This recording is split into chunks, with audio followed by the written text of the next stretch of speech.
If your car got a new windshield and someone recalibrated the cameras behind it, how do you actually know it worked? A dashboard light won't tell you, but a real certificate will. The calibration your car needs isn't a guess based on the model.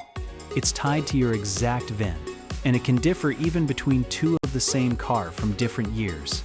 There are three methods: static, done in the bay with target boards; dynamic, done on the road; and dual, which is both. Costs typically run $100 to $500 depending on which one your vehicle requires. A certificate that just says, "Calibration completed," doesn't hold up if an insurer or adjuster ever asks questions.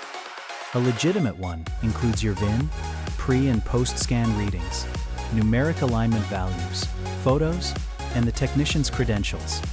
If a shop can't hand you that in writing, ask before you drive off, not after. We build that documentation into every mobile ADAS calibration we do around San Diego County, so you're never just taking someone's word for it. If you've got questions about your VIN or want a free quote, reach out to Speedy Windshield Repair. We're happy to walk you through it.